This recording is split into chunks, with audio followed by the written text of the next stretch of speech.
Raphaël Glucksmann est finito. Problème, pour être finito, il fallait déjà exister avant. Donc est-ce qu'il est vraiment finito ou est-ce qu'il est juste mort dès le début? Je vous pose la question. Dans tous les cas, ça change pas grand-chose. Raphaël Glucksmann, là, ça va pas du tout. Hein. Ça va pas du tout. Hein. Glucksmann, ça va pas. Ça va pas du tout. Il est pas commenso, ouais. Est-ce qu'on peut être finito si on n'est pas commenso? PTDR, c'est qui? Mais si, vous connaissez Raphaël Glucksmann. Voyons. Pourquoi je parle de Raphaël Glucksmann? Alors, vous l'avez peut-être déjà vu, l'info n'est pas toute chaude, n'est pas toute neuve. Il y a une note qui a fuité. Éviter les jeunes et les banlieues. Et les pauvres aussi. Il y a une note qui a fuité sur l'éventuelle stratégie électorale de Raphaël Glucksmann. C'est désastreux. C'est comme si une note avait fuité où Raphaël Glucksmann avait écrit « Je suis de droite ». C'est vraiment ça. C'est n'importe quoi. Il y a une note qui a fuité, comme quoi il ferait pas campagne envers les gens des banlieues, les jeunes, les CSP-, donc les pauvres, hein, les moins de 1500 €, non, les mères célibataires, non, tout ça, on va pas faire campagne auprès d'eux. Hein. Ça va pas du tout. Hein. Ça va pas du tout. Ces gens-là sont trop populaires. Nous, la gauche, on peut pas faire campagne à gauche, ça marche pas. Hein. Glucksmann Macron compatible. Non mais là c'est désastreux. C'est désastreux pour lui. Hein. On peut dire Raphaël Glucksmann a raté son décollage. Non mais c'est même pas qu'il a raté son décollage. C'est que déjà l'avion décollait pas, il a décidé de mettre une bombe dans le réacteur quoi. Non, ça va pas du tout. Merde. C'est honteux. C'est vraiment honteux. C'est vraiment honteux. Donc on va lire ça et voir un petit peu les retombées éventuelles qu'il y a eu. Pour moi, il y a une personne qui se frotte les mains dans cette histoire, c'est François Hollande. Hein. François Hollande il aimerait être le candidat social-libéral à l'élection 2027 plutôt que Raphaël Glucksmann. Et ben ça pour moi je pense que François Hollande il a vu ça, il a fait parfait. Voilà. Il va arriver à pouvoir dire ah non, je ne suis pas d'accord avec ça. Moi, François Hollande, je veux faire campagne auprès de tous les Français, y compris les Français les plus modestes. Voilà. C'est Hollande qui a fait fuiter, c'est sûr. C'est pas impossible, hein, c'est pas impossible. Alors c'est une info de Politis à la base, mais bon. Bref, on va lire l'article et puis on va voir. Éviter les jeunes et les banlieues. Une note interne crée le malaise dans le parti de Raphaël Glucksmann. C'est pas la première fois que Raphaël Glucksmann crée le malaise, mais alors là, c'est encore pire que d'habitude. Quoi. Voilà. Un document de travail émanant des équipes de place publique préconise de miser sur les électeurs les plus aisés et les plus âgés. Donc les électeurs qui votent Macron plutôt habituellement. Les vieux riches, il n'y a rien de plus macroniste qu'un vieux aisé, hein, vraiment. Plutôt que sur les jeunes et les classes populaires. Les jeunes et les classes populaires, ils votent plutôt à gauche par contre. Hein. C'est vraiment en mode, formulé autrement, ça serait ça. Un document de travail émanant des équipes de place publique préconise de miser sur les électeurs de droite plutôt que sur les électeurs de gauche. Face à la polémique suscitée, le candidat pas encore déclaré à la présidentielle assure en retoquer les conclusions. Mais c'est trop tard ça. La politique c'est un monde cruel. Le mal est fait. Hein. Plus personne ne croit. Enfin, c'est bouffon va. Bouffon. Le clair dans son cap clair désignait donc plutôt la couleur de peau. Oh, pas mal ça. Oui. Tout à fait. Combien de clichés faut-il aligner pour obtenir un bon PowerPoint? À mi-chemin, entre le brief des publicitaires et l'autofiction germano-pratine, la note intitulée « Les 3 publics cibles » censée amener 6,4 millions de voix à Raphaël Glucksmann. Combien? Il n'aura pas 6,4 millions de voix à l'élection présidentielle. Ils sont en mode genre « Ouais, je pense qu'on peut faire 6,4 millions ». Non mais wesh. Raphaël Glucksmann 6,4 millions. Raphaël Glucksmann, s'il se présente, les gens ils vont voter utile Édouard Philippe, il va faire 6%, max. Non, ça va. Qu'est-ce qu'il raconte? Vous savez d'ailleurs qu'il a fait 6% max parce qu'il s'est fait totalement siphonner ses voix par un mec de l'extrême centre? Bah Benoît Hamon en 2017 par rapport à Macron. Il a fait 6%. Pourquoi? Parce qu'il y avait Mélenchon d'un côté pour les gens qui voulaient vraiment voter à gauche, et de l'autre côté il y avait Macron pour les timides et les centristes qui avaient voté Hollande typiquement en 2012 quoi. Vous voyez? Donc bon. Si Glucksmann se présente, il va lui arriver la même chose. Il va se faire totalement siphonner par Édouard Philippe en réalité. Voilà. Comme en 2017 un peu, sauf que comme il y a eu un décalage à droite de toute la sphère politique, on va dire, maintenant ça serait Édouard Philippe, le nouveau Macron dans l'histoire. Quoi. Voilà. Bref. C'est 4 fois plus qu'Hidalgo quand même. Ouais. Non, peut-être pas 7%, mais je sais pas. Dans tous les cas, s'il se présente, il va se faire siphonner ses voix, sûr et certain. Bref. On verra.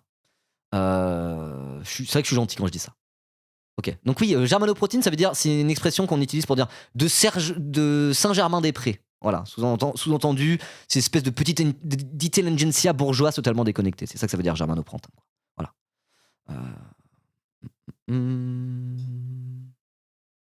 Ok, donc cette note réussit un double tour de force. D'un côté, cette présentation que Mediapart s'est procurée aligne les poncifs sur l'électorat présumé de place publique. Sans surprise, essentiellement des CSP+, donc des riches, quoi, catégories socio-professionnelles les plus favorisées. Et celui que le parti veut éviter, en gros, les classes populaires et les jeunes. De l'autre, elle conforte toutes les idées reçues qui circulent sur l'eurodéputé et son parti, qui revendique 12 000 adhérents et adhérentes, mépris de classe et entre-soi bourgeois inclus. C'est vrai que c'est genre, la note est pixel, quoi. Si cette note, dont certains éléments ont été divulgués par Politico, oh pardon, c'est Politico, j'ai dit Politis tout à l'heure, pardon, a créé la polémique sur les réseaux sociaux, elle ne révèle en réalité rien de nouveau. De l'aveu même de l'attaché de presse de Raphaël Glucksmann, honnêtement, ce qui se passe va être très chiant. Ça va appuyer sur une perception potentielle de quelque chose qu'on dit de nous, et qui est, pense-t-elle, erronée. Ah, c'est tout le monde qui a tort et c'est seulement vous qui avez raison, quoi. Non, les gens se trompent. Les gens nous perçoivent d'une manière qui n'est pas vraie. Après, il y a une note qui fuite dans la presse qui accrédite totalement la thèse selon laquelle on est des bourgeois de droite déconnectés, mais c'est un hasard. Non, c'est pas vrai. Tout le monde se trompe. C'est un malheureux hasard. Non, mais ça, vous faudrait arrêter de se foutre de la gueule du monde 5 minutes, quoi. Oh là là. En 48 slides, le document rédigé par Mathieu Lefebvre-Marton, adhérent de Place Publique et conseiller de Raphaël Glucksmann sur les questions de données et d'opinion, explore l'électorat français et en extrait des personas, des archétypes d'électeurs et électrices qui sont des fidèles du candidat encore non déclaré à la présidentielle ou qui doivent devenir des conquêtes à gauche ou des conquêtes au centre. Ah, conquêtes au centre, oui, c'est surtout ça qui est leur plan à la limite. Exercice oblige, ces personas sont des caricatures généralisantes, accompagnées de photos tout aussi caricaturales. On découvre ainsi Romain de Romainville, électeur écolo, qui trouve Marine Tondelier trop woke. Écoute Nirvana et France Inter. Quand il ne fait pas de l'escalade ou n'emmène pas ses enfants au théâtre ou au volet. Mais il est complètement con, ce conseiller. Oh. La gauche bourgeoise, électeur écolo qui écoute France Inter et qui fait de l'escalade, il trouve pas Marine Tondelier trop woke. Qu'est-ce qu'il raconte? Il trouve Marine Tondelier juste woke comme il faut. Qu'est-ce que c'est que cette histoire? Romain de Romainville, c'est une vraie ville, hein, Romainville. Voilà. Mais aussi Gérard de Guérande, passé de Bayrou à Macron. Ah, ça, ok. Et qui hésite entre Édouard Philippe et Raphaël Glucksmann. Ok, ça d'accord. Électeur potentiel, je peux l'imaginer. Plus original encore, ce retraité perçoit une pension de 5100 €. Combien? Ah, c'est une belle pension, hein. 5100 €, ça veut dire que t'as été un bon cadre sup pendant toute ta carrière. Hein. Quand la moitié des retraités de France vivent avec moins de 1850 € par mois. Ah là là. Donc les 3 cibles prioritaires. Cible 1, les fidèles. 3,4 millions d'électeurs. Cible 2, les conquêtes à gauche. Qui tu veux conquérir à gauche? Il n'y a personne. Cible 3, les conquêtes au centre. Ah, ça peut exister. Mais pourquoi il voterait pour le très médiocre Raphaël Glucksmann alors qu'il pourrait voter pour le favori Édouard Philippe? Encore une fois, je vous pose la question. Pour toucher ces cibles, entre guillemets, le document liste des médias et des noms censés résonner auprès de ces dernières. À l'en croire, les cadres sup, surtout dans le public de 50-80 ans, des moyennes et grandes métropoles, pourraient être attirés par les Assalamé, France Inter, Coluche ou le théâtre public pour satisfaire leur demande d'une gauche réaliste. Trop bizarre, quoi. Trop bizarre. Alors après, des cadres sup qui pourraient être tentés. Enfin, en gros, voilà, c'est ceux qui ont voté Glucksmann aux européennes. Mais pourquoi Coluche déjà? Je comprends pas. Mais ok, oui, ceux, en gros, voilà, les espèces de gens de centre-gauche, un peu vaguement progressistes, mais quand même bourgeois avant tout, qui ont voté Glucksmann aux européennes et Macron en 2017, blablabla, ils pourraient voter Glucksmann. Oui, bah c'est bon, il y a besoin de faire un document, il y a besoin d'avoir un conseiller spécial qui te fait un PowerPoint en 40 slides pour dire ça. Putain, mais encore une fois, hein, je dis pas ça pour me la péter, parce que là je parle pas en mon nom, mais quand tu vois un peu les gens, les créateurs de contenu de gauche sur internet qui se font ça en toute indépendance, tranquillement, en rigolant dans leur coin, juste en scrollant Twitter et en essayant de prendre un peu le pouls de la France, j'ai l'impression qu'ils font du meilleur boulot que des gens grassement payés pour faire des PowerPoint de 45 points directement dans les équipes de campagne. Qu'est-ce que c'est que ce délire, quoi? La sociologie de comptoir de ce document, mais c'est clair, vraiment. Hein. Encore une fois, ce gars-là se fait mogue par la patte du team en termes d'analyse de sociologie électorale, hein, vraiment. Il se fait mogue par crise de position revue, mais vraiment, hein, vraiment, c'est grave. Hein. Enfin, je dis pas c'est grave, c'est tant mieux pour nous, j'ai envie de dire, mais genre ça montre bien qu'il y a un souci quelque part, quoi. Voilà. L'un de ces slides a particulièrement choqué. On y lit. À éviter pour le moment, les 18-25 ans, les CSP-, donc les gens gagnant moins de 1500 €, seuls avec enfants, ayant seulement le bac, habitant les banlieues, les Hauts-de-France, en PACA plus Corse, le Grand Est, et celles et ceux qui votent à droite, LR, RN ou LFI dur, les fidèles de Mélenchon. Quand même. Dire, moi, candidat de gauche, je dois éviter les jeunes et les pauvres et les banlieues? Waouh. À éviter les gens de gauche, c'est grave. Hein. C'est vraiment grave. Il y a 15 ans, une autre note rédigée par le think tank Terra Nova, la fameuse note du think tank Terra Nova, avait déjà déchiré la gauche. Elle encourageait alors celle-ci à assumer son tournant social-démocrate avec le même type de préconisation, abandonner la classe ouvrière au profit des diplômés et des seniors. Le document de Place Publique s'inscrit donc dans sa lignée. Et oui. Alors après là, on a fait tout et rien dire à cette note Terra Nova. Hein. Voilà. Justement, Ruffin, à un moment donné, il disait LFI, c'est la gauche Terra Nova. Elle a décidé d'arrêter de parler à la classe ouvrière blanche pour en parler que aux banlieues radicalisées, islamisées. C'est pas vraiment ce que disait la note à la base, quoi. Mais bon, toujours est-il que, voilà. Eux, en tout cas, c'est vraiment en mode, on évite les classes populaires, hein. Voilà. J'aimerais être le Kamala Harris français. Bon, bah super, hein. Voilà. Bravo la strate de loser, hein. Ah là là. Cette note n'est guère surprenante au regard des positions électorales prises ces dernières années par Raphaël Glucksmann, seul leader à gauche à avoir préféré retirer les candidats et candidates de son parti entre les deux tours des municipales plutôt que de fusionner avec LFI. Bah tiens, l'eurodéputé est depuis longtemps en guerre déclarée contre Jean-Luc Mélenchon. Je suis en guerre contre Jean-Luc. Avant même que ce dernier ironise sur son nom dans une déclaration au relent antisémite. Ou bon, c'est bon, stop avec ça, on s'en bat les couilles. Enfin, on s'en bat les couilles, ça va. En plus, là, pour le coup, parce qu'il y a eu le premier truc de Epstein, et après Mélenchon, il a trollé avec ce truc-là, et même dans la même journée, il a dit ouais, j'avoue, j'aurais pas dû troll là-dessus. Voilà, donc en vrai, bon, ça va, c'est bon, on passe à autre chose, c'est pas très grave. Avec de telles cibles, Raphaël Glucksmann aurait dû se présenter au municipal à la Baule, a moqué le député insoumis Paul Vanier sur le réseau social X, dénonçant un document stratégique qui assume. Rien à faire des pauvres, des jeunes, des mères isolées des quartiers populaires, s'ils ne leur apportent pas de voix. Une seule préoccupation, les cadres sup et les retraités aisés. Nombre de parlementaires insoumis et insoumises, dont le leader est désormais officiellement lancé dans la présidentielle, lui ont emboîté le pas. Debout, le petit parti de François Ruffin a lui aussi tenté de capitaliser sur ce raté en publiant une parodie de la note avec un lien renvoyant sur son propre site de campagne, le présentant comme seul candidat de gauche. Ruffin, c'est le seul candidat de gauche? Mais on a oublié quand même. Silence en revanche du côté des socialistes, où certains et certaines s'imaginent repartir en campagne avec Place Publique en 2027, comme lors des européennes de 2024. Questionné par Mediapart, Raphaël Glucksmann répond en deux temps. D'abord, cette note d'analyse électorale n'est pas une stratégie de campagne de Place Publique, déclare-t-il. Ensuite, il a dit précisément l'inverse en séminaire sur les banlieues ou les sous-préfectures.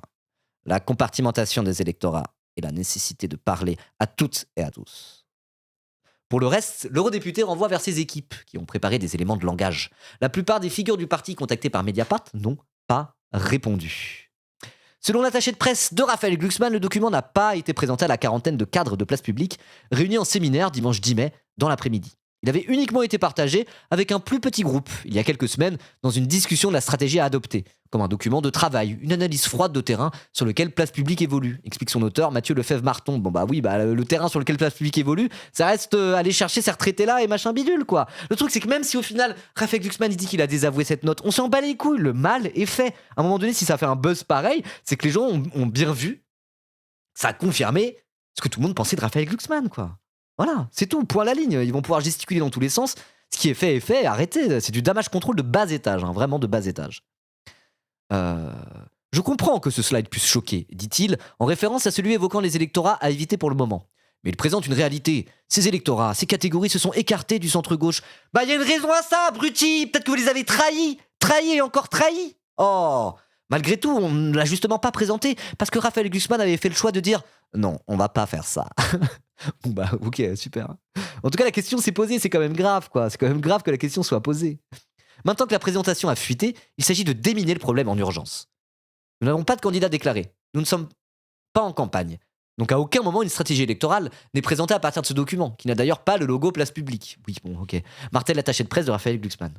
Pourtant, la note spécifie bien les électorats visés par l'eurodéputé. Celles et ceux qui ont voté Jean-Luc Mélenchon ou Emmanuel Macron à la présidentielle de 2022.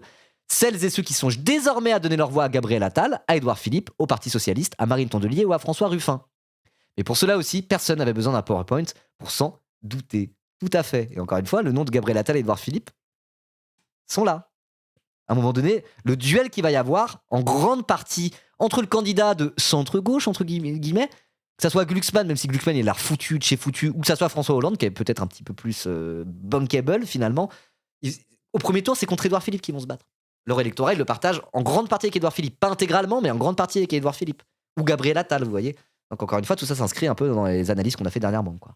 Voilà. Il n'a aucun espace pour se placer. Si, c'est le même espace que François Hollande et Raphaël Glucksmann, mais à un moment donné, cet espace-là, il existe. Mais je pense que cet espace-là, il va pas performer en termes électoraux en 2027. Leur électorat de retraités riches, leur électorat de pétochards du changement, qui aimerait bien un monde un peu plus juste, mais pas de grand bouleversement. Hein. On est peureux en dernière instance. Cet électorat-là, si leur vote est gouverné par la peur du bouleversement, bah, ils vont voter pour Édouard Philippe, ils vont voter par le candidat qui leur dit non, vous inquiétez pas, nous on restera dans la continuité, il n'y aura pas de grands changements. On va gouverner, on va gérer la France tranquillement, vous inquiétez pas, il n'y aura pas de grands bouleversements. Voilà. À un moment, ils vont voter pour ceux qui vont lui promettre ça, qui vont leur promettre ça. Et qui est plus en place dans les sondages, quoi. Et celui-là, bah, a priori, ça risque d'être Édouard Philippe. Voilà, voilà. Donc c'est pour ça, hein. Enfin, quand on voit ça, ça fragilise encore une fois ce qu'on pourrait appeler la gauche non mélenchoniste, ou en tout cas le Parti socialiste, quoi. Là, pour tous ceux qui s'estiment comme étant dans l'espace de gauche dans ce pays, et là je repense à les Clémentine Autain et compagnie dont on a parlé juste avant, à un moment donné, voilà, se rallier à ce genre de trou du cul, désolé de mon vocabulaire, je veux dire, si t'es perçu comme étant de gauche, tu peux pas le faire, c'est mort, c'est se tirer une balle dans le pied. Donc qu'est-ce qui reste? On verra d'ici la fin de l'année, ou d'ici cet été, bref. C'est chaud cette note, hein. Aïe aïe aïe, hein, quand même, c'est grave, hein. Et là, ils ont mis toute la note en entier carrément au Mediapart. Ah, j'avais pas vu les photos, Romain de Romainville. On est sur Banal Jean en fait, on est sur la page Insta Banal Jean, hein. Banal Jean, il dirait quoi comme phrase Romain de Romainville s'il était sur Banal Jean, le truc Instagram? Mélenchon est trop clivant. Il pourra pas gagner la présidentielle. J'aime beaucoup Glucksmann par rapport à ses positions sur l'Europe. Des trucs comme ça qu'il dit. Un peu trop woke, Marine Tondelier. Ah là là. Le tofu, c'est bon que si tu le cuisines bien, ouais, exactement. Il y a un Banal Jean avec un Romain, j'en suis sûr. Non mais là, vraiment, on est sur la page Banal Jean, hein. C'est vraiment marrant, c'est vraiment drôle. Il y a d'autres Banal Jean ou pas? Vous êtes où? Nathalie de Nantes, c'est vraiment ça. C'est vraiment ça, Nathalie de Nantes. Ancienne au lycée Clémenceau. Elle a toujours voté, mais elle n'est pas naïve. Elle sait que la politique est affaire de compromis. Elle garde une exigence morale forte. Elle attend d'un politique qui parle avec respect et sérieux, pas avec des slogans. Elle vote depuis toujours à gauche, a voté pour Raphaël Glucksmann aux Européennes en 2024 avec grand enthousiasme, en grand enthousiasme carrément, et surtout dans son positionnement. En 2027, elle votera pour la gauche et elle espère que Raphaël Glucksmann sera candidat. Si c'est le cas, elle votera pour lui. Elle le suit sur Facebook et LinkedIn. Mais j'avais pas vu, on aurait dû les lire en entier, c'est encore mieux si on les lit en entier. Ce qui l'a attiré chez Raphaël Glucksmann, c'est qu'il a du courage et qu'il argumente et qu'il écrit bien. Il assume la complexité qu'il a et qu'il a de vrais combats, comme l'Ukraine, Shine ou le combat contre le RN. Elle aime son côté patriote de gauche et cultivé. Oh là là là là là là là là là là là là. Les fameux professeurs de lettres qui sont sur LinkedIn, putain. Putain, on aurait dû lire ça en entier, c'était beaucoup plus drôle. Elle aime les marques Comptoir des Cotonniers, Cézanne et Rouge, mais aussi Uniqlo. Waouh, le portrait robot, bien aimé Uniqlo en France en 2026. Bon, ça va, il y a plein de gens qui vont chez Uniqlo. Pour les basics, c'est très bien Uniqlo. Elle a découvert Vinted avec sa fille. Elle s'y met pour vendre des habits qu'elle ne met plus. Elle est aussi fidèle à Nux, Weleda, Yves Rocher. Mais pourquoi il parle des marques comme ça pendant 10 000 plombes? Wesh, c'est grave, hein. Nathalie de Nantes, ils n'en avaient pas parlé. Il y a Gérard de Guérande aussi. Il est où Gérard de Guérande? Ah, Gérard de Guérande, bien sûr. Ancien directeur général adjoint d'une ETI industrielle de l'Ouest. Non mais... Il voyage 3-4 fois par an en Europe, Portugal, Italie ou Écosse. Ah ouais. Gérard est un homme du centre, qui a toujours cherché le candidat le plus raisonnable. Bayrou en 2007 par lassitude du chiracisme, et Macron 2 fois par conviction, en 2017 et sans autre choix en 2022. Depuis la dissolution, il se sent orphelin et hésite entre Édouard Philippe et Raphaël Glucksmann. Gérard est inquiet de voir pas mal de ses amis voter RN. Alors pour le coup, je le trouve relativement pas mal fait celui-là. En vrai, pour de vrai. Pour de vrai. Des Gérard de Guérande, il y en a en France. Hein. Pour de vrai. Le portrait robot, là, il est pas mal. Il est pas mal. Et pour moi, l'électorat potentiel de Glucksmann, c'est avant tout ça. Hein. C'est avant tout ça. Vous en connaissez des Gérard de Guérande, peut-être. Il connaît surtout Raphaël Glucksmann pour ses prises de position sur l'Ukraine et contre LFI en mars 2026. Ah, il aime sa vision européenne assumée. Il n'est pas sûr que Raphaël Glucksmann maîtrise bien les sujets techniques sur l'économie et qu'il peut vraiment gagner contre Jordan Bardella. Ok, non, mais lui, pas mal. Lui, il est pas mal. Grand lecteur, il dévore les biographies politiques et les essais d'histoire. Il vient de finir un livre sur De Gaulle et un autre sur Lionel Jospin. Il lit aussi des romans, plutôt des auteurs français classiques ou contemporains exigeants. Gérard et sa femme ont une Volvo XC60. Le marché de Guérande le samedi matin est incontournable. Pour les vins, il a son caviste à la Baule. Ah ouais. Il écoute du jazz. Quoi le souci avec le jazz? Miles Davis, Chet Baker, Bill Evans. Mais aussi Brassens, Brel, Ferré, Gainsbourg, Debussy et Ravel. Bon goût musicaux, hein, je dis pas le contraire. Non, pas mal. En termes de goûts musicaux, c'est pas mal. C'est marrant, quoi. C'est marrant. C'est marrant. C'est un reportage M6. Gérard a 68 ans, ancien directeur général d'une ETI industrielle. Il gagne une retraite de 5100 € par mois. Passionné de voyage, il voyage 3 à 4 fois par an en Europe, Portugal, Italie ou Écosse. ou Écosse. Gérard est un grand lecteur, il dévore les biographies politiques et les essais d'histoire. Il vient de finir un livre sur De Gaulle et un autre sur Jospin. Il est catholique, mais assez peu pratiquant.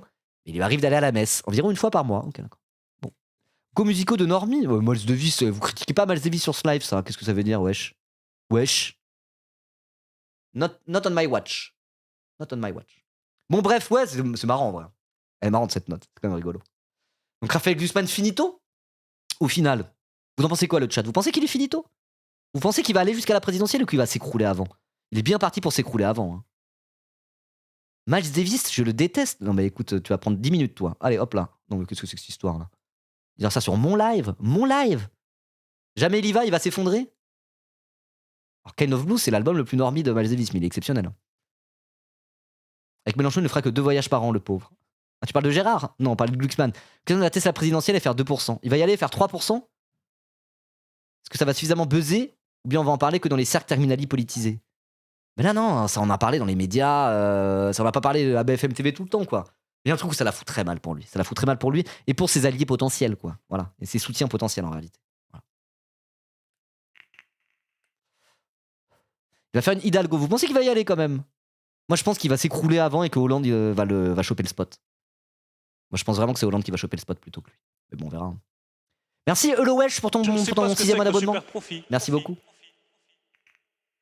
Il va y aller et prendre des voix à Édouard Philippe juste pour que Méluche passe devant. Bah, ok. Hein. Hollande Burke? Ah oui, Hollande Burke. Hein. Mais Glucksmann Burke aussi, Dofla. Qu'est-ce que t'en penses, toi, Dofla? Toi qui es un fin observateur de la vie politique. Tu penses que ça sera Hollande ou Glucksmann qui va y aller? Parce que de toute façon, les deux vont pas y aller en même temps. Hein. Ça sera l'un ou l'autre, a priori. Il y aura soit Hollande, soit Glucksmann. Les deux, c'est As. Ah non, on est bien d'accord. Hein. On est bien d'accord. Mais tu penses que ça sera lequel qui ira à la fin? Moi, je sais pas. Je pense que Glucksmann va trop s'effondrer et que Hollande va y aller, quoi. Je pense sincèrement qu'ils vont y aller en même temps. Ah ouais, les deux? Je pense qu'ils vont y aller les deux en même temps, toi? Ah, ils sont totalement cons s'ils font ça. Hein. Et après, c'est pas impossible. Hein. Effectivement, ils sont totalement cons. Quoi. Je comprends tellement pas que Hollande puisse avoir des votes. Ouais, bah, ça serait le truc de, je sais pas, appuyer sur une forme de nostalgie ou je sais pas. Tu le penses vraiment? Bah, si c'est ça, c'est bien. Hein. Si c'est ça, c'est nickel. Hein. Après, si c'est ça, ça peut renforcer de fou Édouard Philippe, quoi. Je pense que le mieux, c'est aussi d'avoir une candidature type social-libéral, type Hollande-Glucksmann, qui se casse pas trop la gueule. Parce que dans tous les cas, s'ils y vont, je pense qu'ils vont se faire siphonner par Édouard Philippe, parce que c'est des centristes, bah, comme Gérard de Guérande, là, qu'on vient de voir dans leur portrait robot. Lui a voté utile Édouard Philippe, Gérard de Guérande, c'est sûr et certain, quoi. Ok? Donc dans tous les cas, je pense qu'ils vont se faire siphonner par un Édouard Philippe, par un mécanisme de vote utile. Mais, plus la candidature social-libérale, entre guillemets, sera forte, sera puissante, quelque part, bah, moins ça renforcera Édouard Philippe, et ça fait la barre pour le second tour un peu plus haute, un peu plus basse. Et donc Mélenchon pourrait finir par l'emporter au premier tour. Édouard du Havre, tout à fait. Glucksmann se sent boosté par sa réussite aux européennes. Il va y aller. Ouais, mais il y a Hollande en embuscade, et Hollande c'est un fin limier. Hein. Je sais pas, on verra. Édouard Philippe a 0 buzz aujourd'hui? Je sais pas. Hein. Je trouve pas qu'il a 0 buzz, Édouard Philippe. C'est pas vrai. Qui a du buzz alors dans cet espace politique, en réalité? Qui a du buzz dans cet espace politique? Personne. À ce moment-là, ils vont tous s'effondrer. Ça va être Bardella à 30% et Mélenchon à 30% dès le premier tour. Je pense pas que ça va se passer comme ça. Parce qu'il y a trop de gens, ils vont voter uniquement pour voter ni Bardella ni Mélenchon. Et donc, du coup, il y a un potentiel électoral dans cet espace politique. Certain. Qui va réussir à le choper? On verra. Hein. Mais c'est pas évident. Merci Journal Louise, merci beaucoup pour le raid avec tes 93 viewers. Let's go, installez-vous. Vous arrivez à la fin d'une séquence, on parlait du Glucksmann. Voilà. Glucksmann finito, on disait. Glucksmann sera à Hollande ce que Ruffin sera à Mélenchon. Un siphon de voix. Analyse pertinente, je pense. Merci Journal Louise pour ton 13e mois, merci beaucoup. Let's go. Trop bien. Philippe a du buzz, il reste discret, mais ça joue. Il incarne un personnage qui prend de la hauteur pendant que les autres s'entrebouffent. Moi, je le trouve redoutable, Édouard Philippe. Moi, c'est celui qui me fait le plus peur à cette présidentielle, dans cet espace politique, en tout cas. Voilà. Moi, de toute façon, bon, on va finir là-dessus. Moi, ma théorie sur comment les choses vont se passer, comment les choses vont se dérouler. pour la présidentielle. Encore une fois, c'est de la politique fiction, c'est un scénario, je dis pas que c'est comme ça que ça va se passer, mais pour moi, c'est un peu le scénario le plus plausible au premier tour. Au premier tour. À l'origine, 4 candidatures principales. Pour 4 espaces politiques différents. Candidature Mélenchon, la gauche. Il est déjà en campagne. Candidature Bardella, l'extrême droite. Il est déjà en campagne. À côté de ça, une candidature Édouard Philippe, donc qui est centre droit, on va dire. C'est un gros droitard, Édouard Philippe. Mais ça serait perçu comme étant la droite raisonnable par rapport à Bardella, quoi. Ça, à tort ou à raison, c'est comme ça que ça serait perçu et présenté. Vous voyez ? Et en quatrième, un candidat social-libéral. Je parle des candidats principaux. Un candidat social-libéral, donc soit Hollande, soit Glucksmann. Moi, c'est comme ça que je le vois. On va dire Hollande. Moi, je dis Hollande. Peu importe. Vous pouvez dire Glucksmann. Sinon, on mélange les deux noms. Glucksland. Glucksland. C'est parfait, Glucksland, ça sonne bien. Voilà. Donc, il y aurait Glucksland, les 4 candidats principaux. Je dis pas que ça sera les seuls. Les 4 candidats principaux, pour les 4 espaces politiques principaux, ça serait Mélenchon, Glucksland, Édouard Philippe et Bardella. S'il y aurait Retailleau, mais Retailleau, au final, sa candidature prendrait pas trop parce qu'il serait un peu coincé justement entre Bardella et Philippe. Vous voyez ? À côté de ça, il y aura un Zemmour, voire même une Sarah Knafo à la place de Zemmour, je sais pas, qui irait, peut-être un David Lisnard, mais ce serait des candidatures, il performerait pas trop, quoi. Voilà. Vous voyez ? Pareil, il y aurait peut-être Dominique de Villepin, mais il serait coincé entre Hollande et Philippe, il performerait pas trop, quoi. Pour moi, les 4 candidatures principales, à la base, ça sera comme ça. Au moment où les présidentielles vont partir un peu pour de vrai, ça sera en mode 4 candidats un peu principaux qui correspondent à, on va dire, la gauche radicale, la gauche entre gros guillemets raisonnable, donc enfin bon, Glucksland du coup, la fausse gauche, la droite et l'extrême droite. 4 candidats principaux pour 4 blocs électoraux, ça me paraît relativement raisonnable de se dire que à l'origine ça sera comme ça. Voilà. Sauf qu'au cours de la campagne, assez rapidement, vu que Mélenchon, sa campagne prend bien et puis que ça marche pas mal, il y a un Ruffin peut-être qui part candidat en solo, mais qui inquiète pas trop Mélenchon qui assume son hégémonie à gauche et qui déroule comme la dernière fois, avec peut-être des ralliements au fur et à mesure de la campagne aussi, des gens qui veulent un peu sauver leur cul, comme je disais là, la fameuse théorie de la clébardisation. Voilà. Il se trouve que Mélenchon déroule des Ruffins ou quoi que ce soit, ça fonctionne pas. À côté de ça, Bardella déroule aussi, il se dit il est plutôt confiant pour avoir son second tour. Très bien. Et à côté de ça, du coup, il y a cette espèce de mécanisme qui s'enclenche pour dire oulala, il faut absolument éviter Bardella-Mélenchon au second tour, voter utile dès le premier tour. Et donc, du coup, à ce compte-là, on aurait la candidature Glucksland qui commence à prendre l'eau au profit de la candidature Édouard Philippe. Et du coup, en deuxième phase de la campagne, on aurait finalement un duel à 3, enfin un truc à 3, un petit peu comme en 2022, où il y aurait 3 candidats principaux. C'est de la politique fiction, c'est un peu ma théorie. Moi, je vois bien les choses arriver comme ça. Où ça serait Mélenchon, le bloc de gauche, et là ça correspond à la tripartition qu'on a actuellement d'ailleurs à l'Assemblée nationale, Édouard Philippe, le candidat de l'extrême centre, le candidat macroniste, du bloc bourgeois, vous appelez ça comme vous voulez, et Bardella, du bloc nationaliste, bloc d'extrême droite. Et donc du coup, le jeu un peu, ça serait, est-ce que Mélenchon peut être au-dessus d'Édouard Philippe pour aller se taper contre Bardella au second tour, ou est-ce que Édouard Philippe réussit à rassembler suffisamment une forme de vote utile centriste de flippette pour éviter ce grand moment politique un peu flippant que pourrait être un Mélenchon-Bardella. Voilà. Moi, je pense que ça va un peu ressembler à ça, la présidentielle. Et Villepin, il va faire le mariole et au final, il va se faire Édouard Philippe comme les autres. Voilà. Parce que vote utile. De la même manière, Villepin sera à Édouard Philippe ce que Ruffin est à Mélenchon. Et Retailleau sera à Bardella ce que Ruffin est à Mélenchon. Voilà. Ça va pas prendre parce que bon, pourquoi ? Parce qu'à un moment donné, il y aura un candidat bien en tête dans cet espace politique et il va prendre un mécanisme de vote utile, comme ça s'est passé en 2022. En 2022, il y avait 3 candidats principaux et tous les autres dans les choux parce qu'il y a un mécanisme de vote utile. Le bloc bourgeois a voté Macron, le bloc extrême droite / nationaliste a voté Le Pen et le bloc gauche a voté Mélenchon. Voilà. Donc je pense qu'à l'origine, il y aura plus 4 blocs. Sauf qu'au final, Édouard Philippe va siphonner les sociaux-libéraux type Glucksland. Oui. Et les autres candidatures, au final, ça restera des petites candidatures un peu mignonnettes, mais pas sérieuses, quoi. Voilà. Du coup, 3 blocs.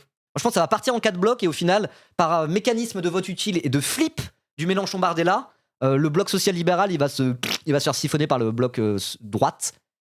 Et donc, du coup, et ça correspondra tout ça au bloc bourgeois macroniste, quoi. Voilà, post-macroniste, Édouard Philippe. Voilà. Moi, je pense que ça va se dérouler à peu près comme ça.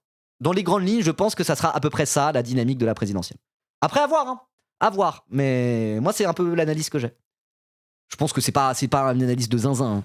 c'est assez logique de se dire ça, on va dire, quoi. Voilà, c'est pas un truc de fou, quoi. C'est plutôt standard comme manière de voir le truc, quoi. Voilà. Ne pas oublier les bourgeois racistes qui vont voter Bardella. Ah bah oui, oui, oui. Bardella, il va faire un bon score, hein. Voilà. Voilà, mais je pense qu'à la fin, ça sera un peu un duel à 3, Bardella, Philippe, Mélenchon. Alors que ça avait commencé avec le PS slash passe public qui pensait réussir à tirer son épingle du jeu, mais en fait, ils vont se faire niquer par vote utile par Édouard Philippe, quoi. Voilà. Il manque Tondelier. Du coup, moi, je pense qu'il y aura Ruffin qui sera candidat parce que je pense que la candidature écolo unioniste va faire un gros prout. Ruffin, il va dire bah moi j'y vais, je m'en bats les couilles, je pense que je vais y arriver. Au final, ça va pas prendre face à un Mélenchon en position de force.